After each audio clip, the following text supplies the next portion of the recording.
हमारी पार्टी के राष्ट्रीय आदरणीय भाई नितिन गडकरी जी, हमारी संसदीय पार्टी के अध्यक्ष परम श्रद्धेय आडवाणी जी, हमारे पूर्व राष्ट्रीय अध्यक्ष आदरणीय राजनाथ सिंह जी, मंच पर बैठे मेरे तमाम वरिष्ठ साथीगण और आज इस धरने में भाग ले रहे मेरे बहुत ही उत्साही कार्यकर्ता साथी। आज का ये धरना हमने कल रामलीला मैदान में घटी घटना के विरोध में आयोजित किया, क्योंकि वो घटना किसी भी लोकतांत्रिक देश को शर्मसार करती है। सोते हुए लोगों पर लाठियां बरसाना, भजन कीर्तन करते हुए लोगों पर आंसू गैस के गोले छोड़ना,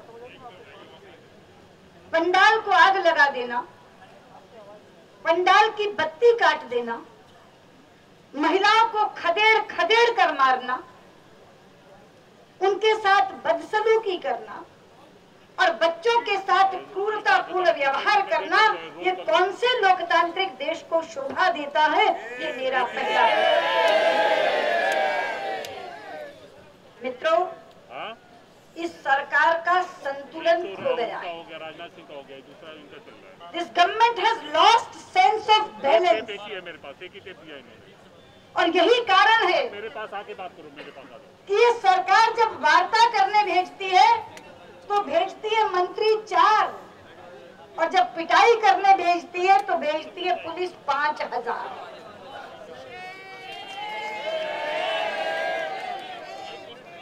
और ये संतुलन क्यों खोया है इस सरकार ने?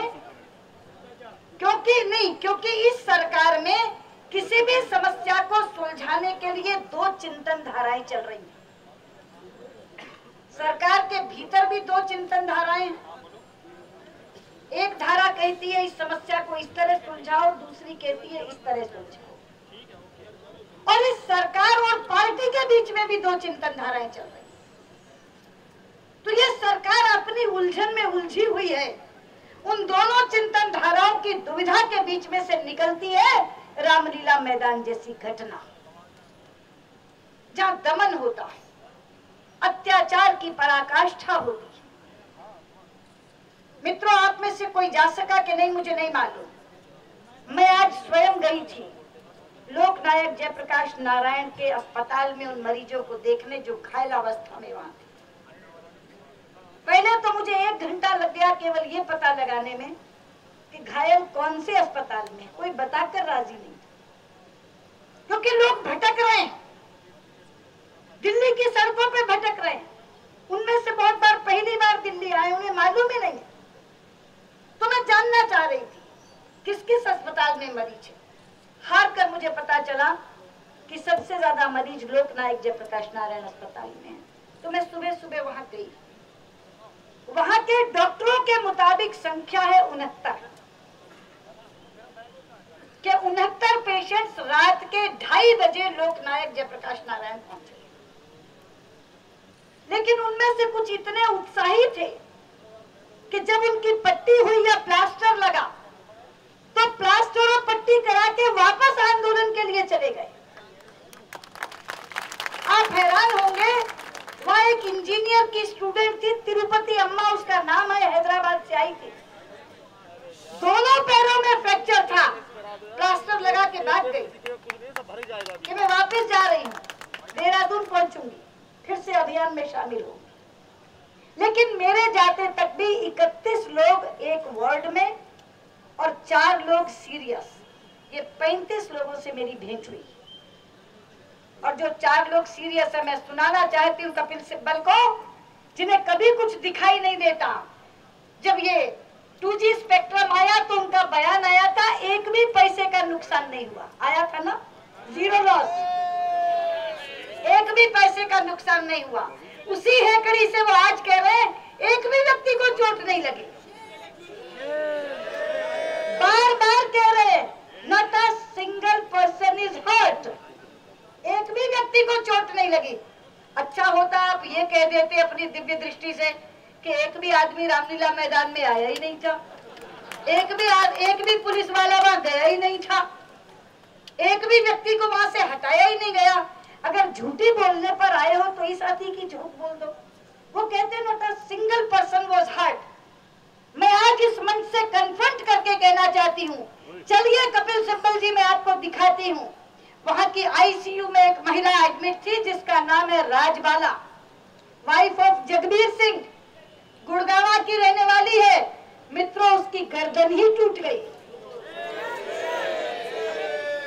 सर्वाइकल स्पाइन टूटी है, उसके लोअर लिम्ब और अपर लिम्ब दोनों इस समय फंक्शन नहीं कर रहे हैं।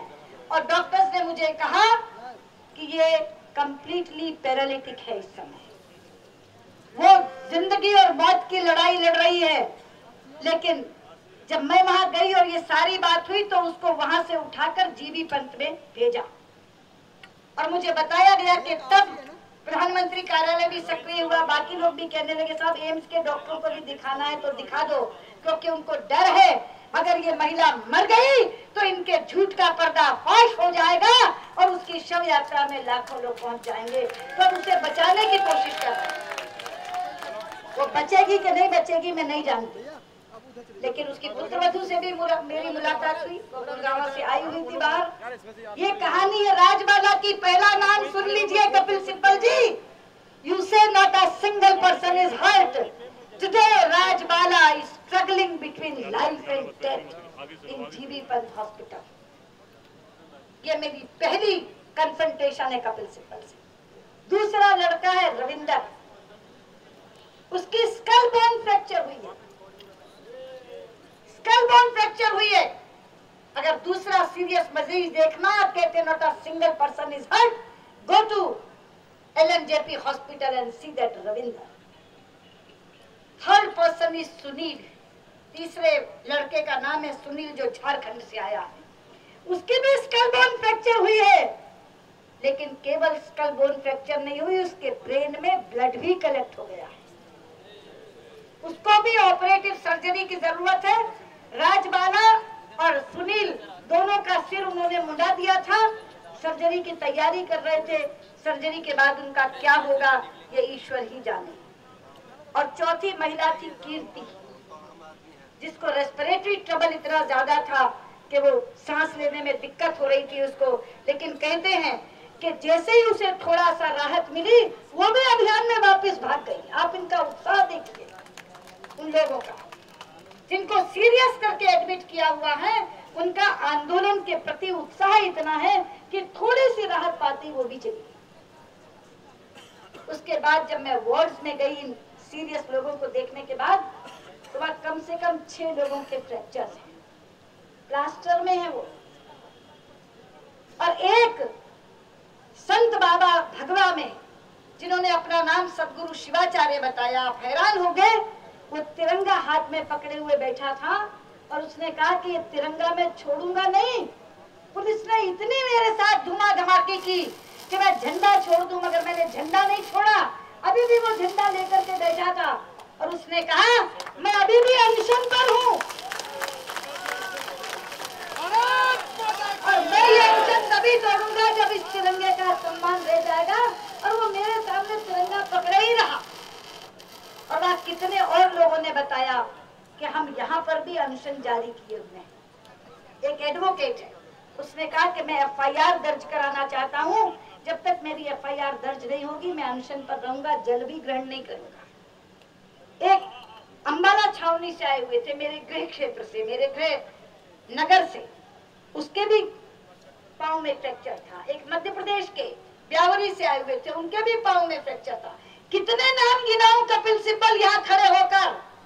तुम दुनिया के सामने कह रहे हो not a single person is hurt.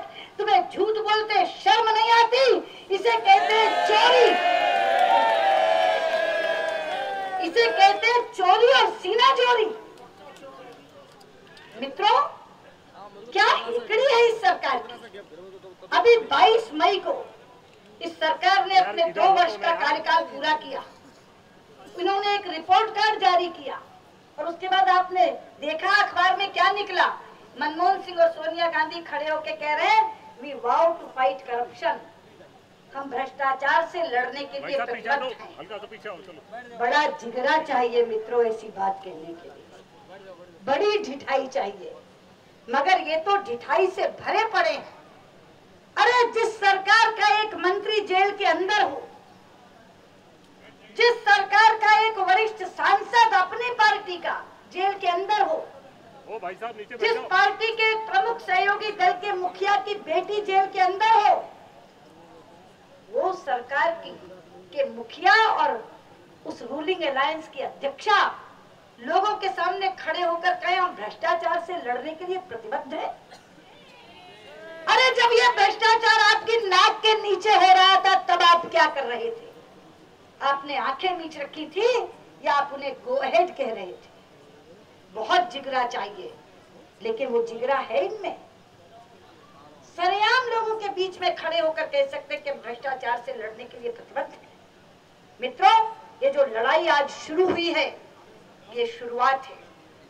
ये लड़ाई बहुत लंबी होने वाली है, क्योंकि ये लड़ाई 3 चीजों के लिए है। ये लड़ाई भ्रष्टाचार के खिलाफ है, ये लड़ाई काले धन के खिलाफ है, और ये लड़ाई मौलिक अधिकारों की प्राप्ति के लिए है। इस देश में लोकशाही बचाने के लिए। इसलिए मैं यहाँ से नारे दूंगी। आपको केवल एक बात कहनी है सबके जवाब में, हम बैठे हैं धरने पर। क्या कहना है? मैं जो भी बात यहाँ से कहूंगी जवाब एक ही होगा, हम बैठे हैं लोकतंत्र बचवाने को, लोकतंत्र बचवाने को, मौलिक अधिकार दिलाने को, मौलिक अधिकार दिलाने को, सोई सरकार जगाने को, सोई सरकार जगाने को, पहली सरकार सुनाने को, पहली सरकार सुनाने को, भ्रष्टाचार मिटाने को, भ्रष्टाचार मिटाने को,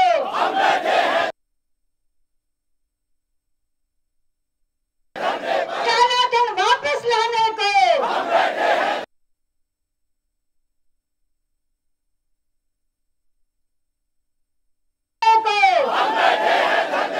सोई सरकार जगाने को, सोई सरकार जगाने को, पहली सरकार सुनाने को।